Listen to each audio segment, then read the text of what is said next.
Bonjour et bienvenue dans Bonjour chez vous. Aujourd'hui, nous allons voir la bénédiction de découvrir son couloir. Vous savez, cet appel, ce moment où vous savez que vous êtes en train de faire la chose que Dieu vous appelle à faire. C'est une bénédiction, c'est une grâce. Et aujourd'hui, j'aborde ce thème en perdant ma voix avec Nadine et notre invité de la semaine, le pasteur Freddy Koyomba. Décidément, ma voix me lâche. Ça va bien, pasteur Freddy? Ça va très bien. Merci beaucoup de nous recevoir encore une deuxième journée avec vous. C'est quelle grâce d'être là. Merci à vous. Bonjour Evelyne. Bonjour Nadine. Bonjour. D'être là en tout cas. C'est un plaisir vraiment. Sois le bienvenu encore et on est très content de t'avoir avec nous. C'est un super thème qu'on aborde aujourd'hui et tu vas faire une rubrique famille. Tu vas nous parler du rôle du père dans la pensée de Dieu tout à l'heure. Ça va être un moment particulier parce qu'on va parler à tout le monde. Aux pères, mais aussi à des gens qui ont des pères aussi. Et qu'est-ce que Dieu attend du père? Comment Dieu voit le père? Et qu'est-ce que Dieu attend qu'il réalise dans son couloir de père? Ça va être top. Ah ouais, c'est un super thème. Moi, je suis très contente quand on parle de ce genre de sujet très précis quand même. Et c'est vraiment des clés qui vont être utiles. Et moi, j'encourage les mères à écouter aussi, parce que le rôle du père aussi, la mère a un rôle à jouer aussi pour que l'homme prenne sa place et puis s'implique. Donc, tout le monde est concerné finalement. Allez, on va commencer tout de suite cette émission. On va parler de la bénédiction de découvrir son couloir dans la pensée du jour.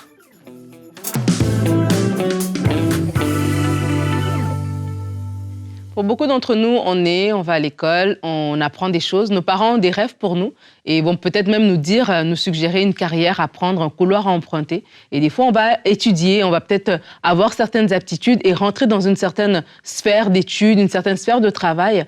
Et au bout d'un moment comme ça, on arrive à un point où on se dit « qu'est-ce que je dois vraiment faire ?» Et je crois que la vie commence lorsqu'on découvre exactement le couloir dans lequel on doit emprunter. On était peut-être 20 ou 100 personnes dans notre promotion à avoir terminé ces études-là. Mais malgré le diplôme que nous avons, il y a quand même une spécificité, il y a quelque chose qu'on doit faire et il y a une bénédiction, un épanouissement lorsqu'on arrive à trouver exactement quel est ce couloir. Dans la Bible, on nous parle de Paul et Paul, pour moi, est un exemple de quelqu'un qui, malgré ses études, malgré tout son bagage, à un moment donné dans sa vie, Dieu lui a parlé et il a su exactement ce qu'il devait faire. Il savait où il devait aller, il savait l'appel qui était attaché à sa vie et Paul est resté dans son couloir. Il ne s'est pas éparpillé à gauche ou à droite. Il est resté dans son couloir, il a été une bénédiction pour sa génération et une bénédiction pour nous encore jusqu'aujourd'hui. Galates 2, les versets 6 à 9, la Bible dit « Quant à ceux qui sont les plus considérés, ceux qu'ils étaient autrefois n'importe peu, Dieu ne fait pas de favoritisme. Ils ne m'ont rien imposé de plus. Au contraire, ils ont vu que l'Évangile m'avait été confié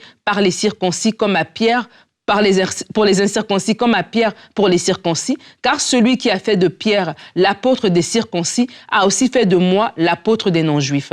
Et ils ont reconnu la grâce qui m'avait été accordée. Jacques, Céphas et Jean, qui sont considérés comme des piliers, nous ont alors donné la main d'association à Barnabas et à moi, donc c'est Paul qui parle, afin que nous allions, nous, vers les non-juifs et eux vers les circoncis. Et vraiment, dans ce passage, on voit que Paul va dire, oui, à un moment donné, Dieu ne fait exception de personne. Et ça, c'est déjà un élément à savoir. Lorsque nous voulons rentrer dans notre couloir, lorsque nous comprenons cette bénédiction de notre couloir, nous comprenons que Dieu ne fait pas de favoritisme. Ça nous empêche de jalouser les autres, de penser que les autres, ils ont eu le bon coupon, qui leur donnait des bonnes choses à faire et nous, on a les restes. Non. Dieu a un plan pour chacun de ses enfants. Et déjà, vous-même, avoir cette prédisposition de comprendre que Dieu a un plan pour vous et il ne fait pas de favoritisme et ce qu'il a pour vous est le meilleur pour vous, va vous aider à aller dans votre couloir. Et lorsque vous allez reconnaître ça, comme Paul, vous allez pouvoir dire, tiens, je sais où je dois aller. Moi, je vais vers les non-juifs et je suis une bénédiction. Donc, les gens qui ont un autre appel vont pouvoir même m'encourager parce que je ne suis pas une nuisance pour eux, je ne suis pas une menace pour eux parce que je fais ce que je dois à faire. Et vraiment, je vous encourage à cela parce que ça va vous permettre de vous donner à fond pour maximiser vos dons et vos talents. Ça va couper la frustration. Lorsqu'on réalise que, tiens, moi, voici ma voie, ça me permet de couper de la frustration et ça me permet de faire ce que je dois faire au meilleur de mes capacités. C'est comme comme un vélo qui veut aller sur une autoroute comme une voiture. Autant il pourrait faire le maximum qu'il peut. C'est pas dans son couloir, en fait. Et ce serait même bizarre, en fait, de faire ça. Et ce serait un gaspillage d'énergie. Alors, trouvez l'endroit où vous devez travailler. Trouvez l'endroit où vous devez vous épanouir. Trouvez le couloir qui est à vous. Regardez les autres pour vous inspirer, mais jamais pour vous comparer. Et vous allez voir que vous serez une bénédiction pour vous-même. Vous aurez moins de frustration et vous serez une bénédiction pour les autres. Paul a dit dans 2 Timothée 4, « J'ai achevé la course, j'ai combattu le bon combat. La couronne m'est réservée. » Et ça va être de même pour vous aussi. Lorsque vous allez vous mettre à vivre une vie où vous n'êtes pas en train de faire ce que les autres font, vous faites ce que Dieu vous appelle à faire et vous allez voir qu'il y a un épanouissement qui est attaché lorsqu'on découvre notre couloir. Amen. Merci Nadine. Très très belle pensée. Et j'enchaîne tout de suite avec notre verset du jour qui va vraiment dans la même direction. 1 Corinthiens 12 au verset 18 nous dit « Dieu a disposé chaque organe dans le corps, chacun avec sa particularité, comme il l'a trouvé bon. » Et écoute, il y aurait tellement de choses à dire juste sur ce simple verset. Mais premièrement, de savoir que Dieu nous a tous appelés à quelque chose. Il n'y a personne qui a été mis de côté. Comme tu l'as dit dans ta pensée, on a tous un appel, une particularité. Mais on n'a pas le même rôle. Et imaginez si tout à coup mes doigts, qui sont très bons pour prendre des choses, décidaient de vouloir être des yeux. Ce serait compliqué ma vie. Je m'écraserais dans beaucoup de murs parce qu'en fait, ils n'ont pas été faits pour ça. Ils n'ont pas les talents pour, ils n'ont pas les aptitudes pour. Mes doigts sont faits pour ça. Et ils peuvent pas un jour se lasser et dire j'en ai marre d'être des doigts et de ramasser des objets. Je veux être un œil. Non, ça marche pas comme ça. Et des fois, on fait ça.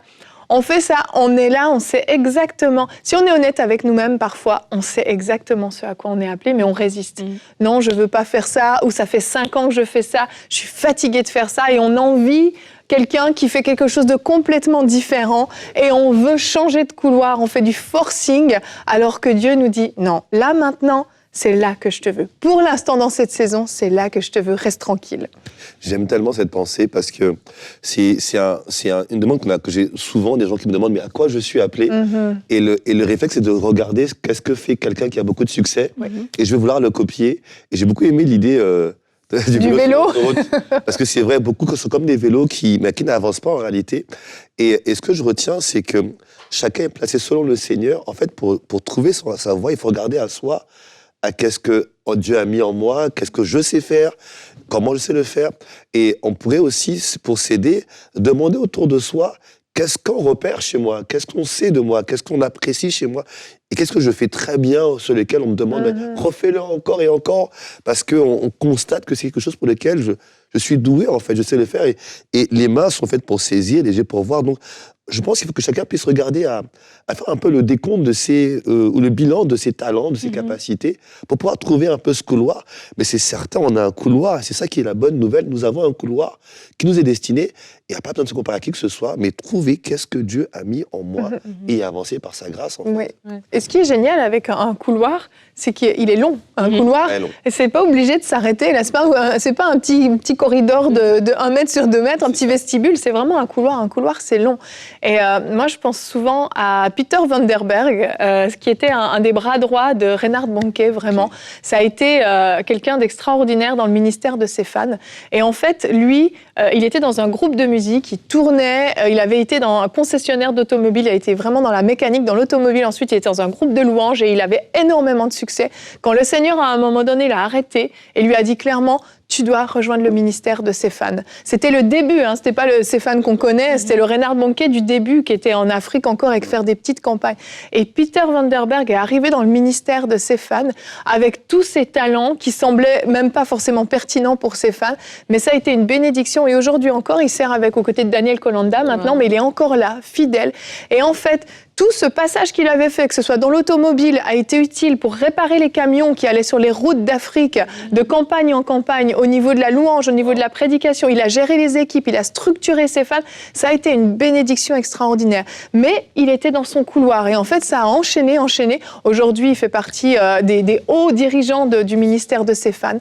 Mais c'était ce couloir-là qui paraissait peut-être des choses différentes, mais à chaque fois, c'est Dieu qui le guidait et il a été obéissant et il a suivi ce couloir que Dieu avait pour lui, jusqu'à arriver là où il est aujourd'hui. Et moi, ça m'inspire beaucoup quand je pense à lui. Ouais, c'est extraordinaire parce que tu vois, je pensais, quand je faisais cette pensée, je me dis que des fois, on a des faux raisonnements qui nous empêchent justement de rentrer dans notre couloir, et on en a parlé. Je pense qu'un des faux raisonnements, il y en a deux peut-être que je peux mentionner, mais le premier, c'est vraiment le désir, tu en as parlé, Freddy, de faire ce qui est en vogue, de faire ce qui est à la mode, de faire ce qu'on voit sur les réseaux sociaux. Oh là. Donc tout d'un coup, je vois, il y a une époque, tout le monde était entrepreneur. Et combien on lâchait leur boulot pour être des entrepreneurs et pour se rendre compte que peut-être c'était pas ça leur couloir. Ça avait l'air simple, ça avait l'air facile comme ça là, au début, mais quand c'est pas ton couloir, tu vas trouver ça dur, tu vas trouver ça vraiment ardu. Et des fois même être influenceur, c'est pas tout le monde qui est appelé à faire ça. Oui. Exactement. C'est le nouveau couloir. Mais c'est devenu le nouveau couloir de tout le monde qui a un mot à dire, j'ai une pensée, mais peut-être j'en ai pas 100 000 pensées, j'en ai qu'une seule. Et donc c'est pas parce que j'ai une pensée que ça veut dire que je suis un influenceur. Et donc je crois que le désir de faire ce qui est en vogue va des fois être un faux raisonnement qui va nous empêcher de rester dans notre couloir parce qu'on a l'impression que notre couloir, il est minuscule, il est nul, c'est un vestibule, et l'autre, il a une autoroute. il a une autoroute. Bah, ouais. Exactement. Et c'est dommage, en fait. Et on n'est pas une bénédiction à ce moment-là, parce que ce qu'on va faire ne va pas porter du fruit, on va être frustré, et ce ne sera pas une bénédiction. Et un autre élément, un autre faux raisonnement qui nous empêche d'entrer dans notre couloir, c'est parce qu'on minimise notre couloir, en fait. On méprise ce que Dieu nous a donné, on méprise le couloir que Dieu nous a donné. Tu as parlé tout à l'heure des parents. Et si je méprise déjà mon rôle, ça va être difficile pour moi de le trouver comme une bénédiction, ça va être difficile pour moi de le faire de la bonne manière. Et ça, c'est vraiment un encouragement que je veux donner aux gens. Des fois, on est là, on regarde les autres, alors que Dieu nous appelle à faire des belles choses. Et quand on pense que ce qu'on fait n'est pas important, parce que c'est pas visible, etc., ben ça, c'est dommage.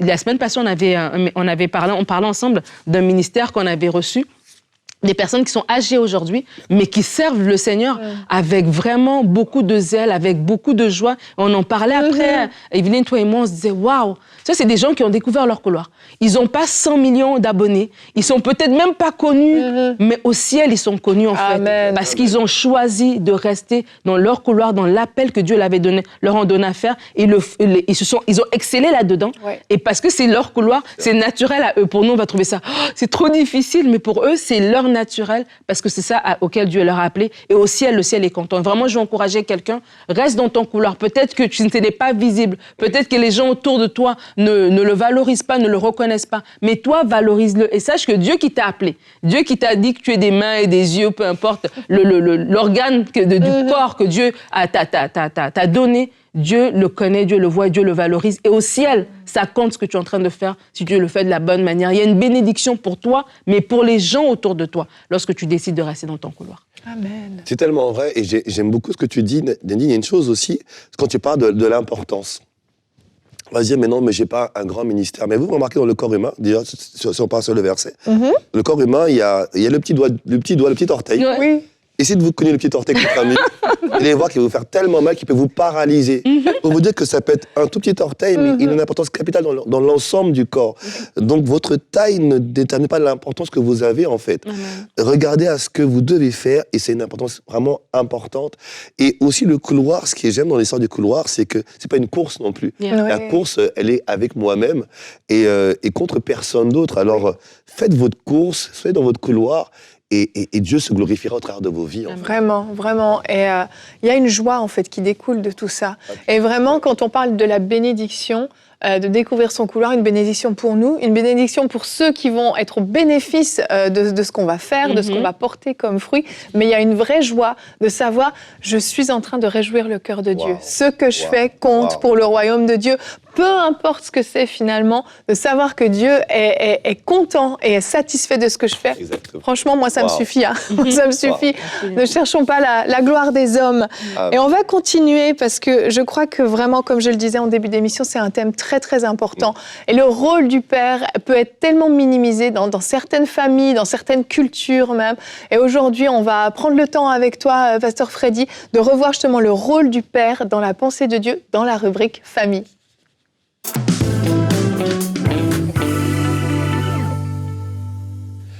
Alors, on va parler d'une chose extrêmement importante, le couloir du Père, le rôle du Père dans la pensée de Dieu. Avez-vous fait ce constat?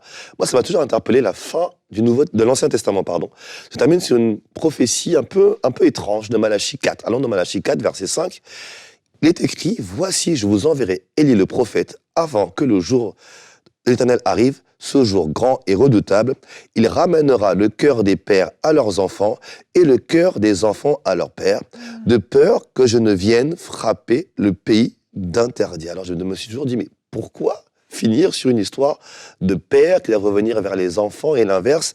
Et il indique aussi que des pays sont frappés, des régions sont frappées, des communautés sont frappées parce qu'en fait, les pères et les enfants ne sont pas revenus l'un vers l'autre. En fait, vous pensez vraiment, ça nous indique à quel point, dans la pensée de Dieu, le rôle du père est fondamental. Le rôle du père, sa place vis-à-vis de ses enfants est important. Et donc, nous voulons parler un peu de ça. D'abord, qu'est-ce qu'un père dans la pensée de Dieu? D'abord, le Père, par exemple, c'est Dieu lui-même. On est tous d'accord. Jésus nous a appris après notre Père qui est dans les cieux. Donc, il nous a ramené à voir le Père comme Dieu, le Père comme étant le Père par excellence. Donc, ça va être notre modèle de base. Alors, si on part sur ça, qu'est-ce qu'un Père selon la pensée de Dieu? D'abord, un Père n'est pas un géniteur. Avoir un enfant ne fait pas de vous un Père, mais fait de vous quelqu'un qui a pu engendrer une autre personne, juste un géniteur et pas plus que cela. Mais si on va un peu plus loin, dans l'Ancien Testament, le mot père vient du mot hébreu Abba ou Ab, et qui veut dire en fait source. Le père, c'est une source. Le père, c'est un pourvoyeur. Ça veut dire que c'est quelqu'un qui amène, qui ajoute dans la vie de d'autres personnes des choses importantes. Le père, c'est également celui qui soutient. Il porte la famille, il porte son épouse, sa femme, il porte les enfants. C'est celui qui soutient et qui soutient également les projets de la famille. Le père, c'est une fondation. En fait, le père, c'est un roc. On a coutume de dire que sans père, il n'y a plus de repères. Comme que les pères donnent des repères. En fait, le père, c'est une fondation, c'est un point de départ de la vie de chacun, où mon père, c'est un point de départ depuis lequel je vais avancer, me projeter, avancer. Son rôle, il est essentiel. Et le père aussi, c'est un protecteur. Pas uniquement physique, mais surtout émotionnel. Il a pour protéger les émotions, un protecteur spirituel, un protecteur matériel. C'est un protecteur à tous égards. En fait, tout ce qu'il a engendré, il va le protéger, il va veiller à ce que ce qu'il a engendré puisse évoluer, grandir en harmonie, en paix et dans toutes les directions. Donc, comprenons qu'il a un rôle essentiel. Et pour faire ce rôle-là, il a des fonctions à occuper. Là, on parle du couloir. Père, et vous aussi qui êtes mère, vous qui êtes fille, vous devez aider les pères à entrer et à occuper leur couloir. Et j'ai beaucoup aimé ce que tout à l'heure on a dit, Evelyne. Dieu se réjouit quand on fait son rôle à la perfection. Et ma prière, c'est que vous le fassiez à la perfection. Alors, parlons un peu de quelle sont les fonctions du père. D'abord, on va prendre une première fonction, celle de protéger et de communiquer avec les enfants. Papa, il faut parler à vos enfants. Communiquer. Bien-aimé, j'aime beaucoup ce verset de Éphésiens 6, verset 4, qui dit « Et vous, pères, n'irritez pas », du grec qui veut dire parorgizo. On passe vite là-dessus. C'est pas le but, on passe vite. Parorgizo, on passe vite là-dessus. C'est courroucer, c'est irriter, c'est provoquer, c'est pousser à la colère. Mais élevez-les en les corrigeant, en les instruisant selon le Seigneur. En fait, les enfants ont le risque de tomber vite dans la rébellion, dans le rejet, dans tout un ensemble d'excès. Et vous, père, notre communication est là pour les ramener à la raison, pour les ramener à l'essentiel, pour donner des bonnes valeurs, en fait. Et ça se fait par la communication, ça se fait par l'échange. Parce que vous savez, il y a surtout au niveau de l'adolescence cette tendance à partir dans tous les sens. Et votre communication est là pour les ramener sur les bons sentiers, le sentier de la rationalité, du bon sens en réalité. Ensuite, vous devez aussi apporter l'enseignement par l'instruction et la correction. Il y a plusieurs versets qui disent enfants, écoutez l'instruction du père et l'enseignement de la mère. Le père et la mère transmettent des informations, enseignent, mais différemment. Le père, c'est par l'instruction, ça veut dire qu'il va enseigner par l'exemple. Il doit être présent et donner l'exemple. La mère va enseigner plus par la parole, par l'enseignement, par la parole. C'est pour ça que, entre guillemets, les femmes parlent plus que les hommes. Je ferme la parenthèse et on avance. Mais l'idée, c'est qu'un homme doit être présent et ses enfants doivent pouvoir voir chez lui Mais comment je prie, comment je travaille, comment je prends soin des gens qui sont autour de moi, comment je prends soin de mes affaires. Si votre fils votre fille ne va jamais lire, mais il ne saura pas que lire, c'est important. Alors, père, vous devez instruire l'enfant par la lecture, par exemple. La lecture des choses, par l'information, par l'étude. Vous devez instruire par l'exemple. Et aussi, vous devez corriger et pas punir. Nadine, Evelyne, il y a une grande différence qu'on doit faire entre punition et correction. Punir, c'est sanctionner. Corriger, c'est ajouter de la valeur. Quand je corrige quelqu'un, je lui dis, ça, c'est pas bien, mais surtout, je te montre quel est le bon chemin. Je te montre comment il faut faire les choses. Et nous devons, en tant que père, ne pas être dans la punition, mais être dans la correction. Ça veut dire, je ne te punis pas pour te punir, ça n'a aucun sens, mais je vais ajouter à ta vie, ajouter des valeurs, des choses supplémentaires. Ensuite, le père doit enseigner la parole de Dieu. Genèse 18, verset 19, nous dit, « Car je l'ai choisi afin qu'il ordonne à ses fils et à sa maison après lui de garder la voie de l'Éternel en pratiquant la droiture et la justice et qu'ainsi, l'Éternel accomplisse en faveur d'Abraham les promesses qu'il lui a faites. » Vous voyez ce que Dieu dit? Tu dois donner l'enseignement de la parole à tes enfants afin que ceux-ci puissent perpétuer cela, perpétuer la parole, la mettre en pratique et surtout la transmettre à leur tour, autour d'eux, à leurs enfants, et ainsi de suite. Vous avez un rôle fondamental. Le père, souvent, malheureusement, laisse ce couloir-là à la mère, enseigne l'enfant, tiens, lis la parole. Non, père, vous devez être celui qui, régulièrement, dans le culte de famille, bien sûr, les rôles sont partagés, mais vous devez apporter la parole, la transmettre, exhorter à votre tour. Si vous avez la grâce d'être avec votre épouse, que chacun à son tour le fasse, mais vous devez prendre votre tour de transmission de la parole de Dieu. Amen. Ensuite, le père, il doit bénir. Alors ça, j'insiste sur la bénédiction. Oh, s'il vous plaît. Permettez-moi d'insister là-dessus, la bénédiction. La Bible dit dans Hébreux 7, verset 7, « Or, c'est sans contredit l'inférieur qui est béni par le supérieur. » Il y a une puissance dans la bénédiction du père. Et vous remarquez que Isaac et Jacob se sont battus, pas pour les biens de leur père, pour ça, bénédiction. Ils se sont battus pour avoir la parole qui va les bénédire. La parole de bénédiction, c'est ça qui vous lance dans la vie. La bénédiction s'attache à vous et elle marche avec vous. Père, bénissez vos enfants. Amen. Apprenez à leur dire, tu vas réussir. Ce matin, souvent je m'excuse à mes enfants, ce matin, tu vas réussir, tu vas tout comprendre, tu vas tout saisir. Amen. Tu vas tout réussir par la grâce de Dieu. Dieu est avec toi. Tu es béni au départ et tu seras béni au retour. Vous devez apprendre à bénir vos enfants. J'ai un témoignage d'une jeune fille qu'on a reçue à l'église il y a quelques années qui avait été maudite par son père. Et ce que son père a dit, elle a vécu toutes ces malédictions jusqu'à ce qu'elle arrive et c'était vraiment terrible. Tout ce qu'elle a vécu venait de la parole, malédiction de son père. Dieu a fait grâce. Quand elle est arrivée à l'église, on a prié pour elle, on l'a bénie de l'élection de l'Éternel, qui ne s'ensuit d'aucun chagrin. Amen. Et on a vu sa vie changer. Amen. Votre parole est d'une puissance. Vous n'avez pas aidé, Père. Amen. Vous devez bénir vos enfants.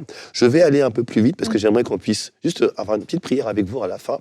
Je vous dirai aussi que vous devez diriger vos maisons. Il y a beaucoup de cultures, sans vouloir les stigmatiser, où les pères sont absents, ne sont pas présents et on laisse tout à la femme. Mais ce n'est pas la pensée de Dieu. Dans la pensée de Dieu, c'est le père qui dirige la maison. Le père, c'est la tête, la mère, c'est le cœur de la maison. Mais il faut qu'il y ait une tête qui dirige. Il faut un cœur pour envoyer la vie dans la maison, mais il faut une tête qui dirige la maison. Et c'est ce que Dieu attend de vous. Dirigez vos maisons, donnez des ordres à la maison. Quand je dis des ordres, vous n'êtes pas des commandos. Hein. Quand je dis des ordres, c'est des instructions. Voilà. À la maison, donnez des directions à la maison, donnez des orientations à la maison. Soyez présents, dirigez vos foyers. La grâce de Dieu est avec vous. Vous avez été conçus pour cela. C'est votre couloir, votre fonction. Vous avez été conçus pour cela. Et ensuite, Père, vous devez obéir à la parole de Dieu afin que vos enfants soient toujours au souvenir devant le Seigneur. Osée 4, verset 6. On connaît bien ce verset. Mon peuple périt parce qu'il manque la connaissance. Mais on oublie la suite du verset. Dans la suite du verset, il est écrit que parce que tu as rejeté la connaissance, je te rejetterai, tu seras dépouillé de ton sacerdoce et j'oublierai tes enfants parce que tu as oublié la loi de ton Dieu. Waouh! Hors de question, no way, sinon n'oublie pas mes enfants. Donc pour ça, obéissez à la parole de Dieu. Soyez un intercesseur pour votre maison. Et je finirai avec ceci. Soyez un sacrificateur. Soyez le pasteur, le berger, le bon berger de la maison. Je vois Dieu se réjouir à notre sujet, à votre sujet. Et j'aimerais bien, si vous le permettez, juste faire une prière avec vous, très rapide avec vous. Et si vous êtes une mère, priez pour le père de vos enfants. Enfants, priez pour votre parent. Et père, priez avec moi.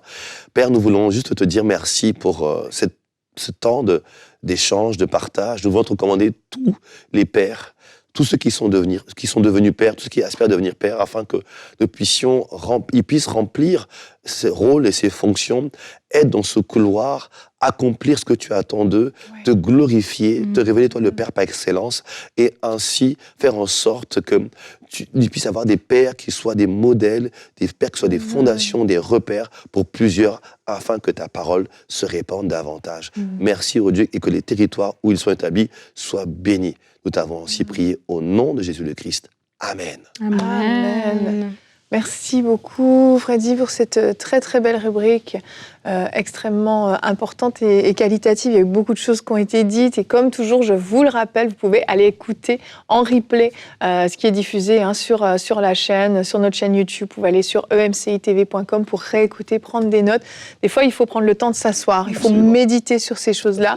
Et peut-être que certains d'entre vous, vous avez écouté, vous dites, oui, moi j'ai eu un père catastrophique, comment moi je peux être un bon père? J'ai pas eu de père ou j'ai eu un modèle tellement catastrophique, je fais que reproduire. L'émission de demain va vous intéresser, on va en parler. Si vous êtes actuellement même victime, entre guillemets, d'un père absent, d'un père qui ne prend pas soin de vous, encore une fois, l'émission de demain va en parler puisqu'on va faire en fait une mini-série un peu sur les pères et le rôle du père, mais l'absence du père aussi, les conséquences que ça peut avoir.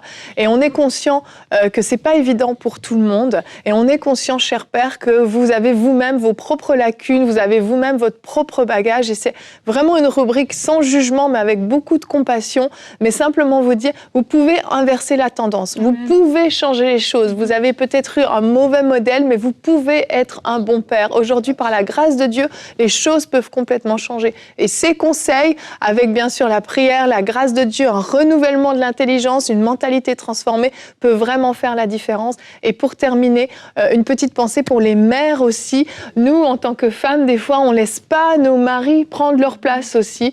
On peut être des fois trop dominatrice, trop présente à vouloir tout gérer, tout porter, peut-être parce que justement les pères étaient absents, donc on a tout pris. Mais si le père fait un changement, la mère doit faire un changement et lâcher des choses de son côté aussi. C'est vraiment un travail en équipe et j'aimerais encourager les couples qui nous suivent à vous prendre la main, à prier ensemble, à prendre vraiment des décisions pour qu'il y ait un changement dans le foyer. Merci beaucoup à tous les deux. Très très belle émission et comme je le disais, demain on continue un peu sur ce thème, grandir sans figure paternelle, défis et solutions. Et Freddy, tu vas faire une rubrique conseil du coach, comment guérir quand nous avons grandi sans père. Donc on se donne rendez-vous demain dans Bonjour chez vous.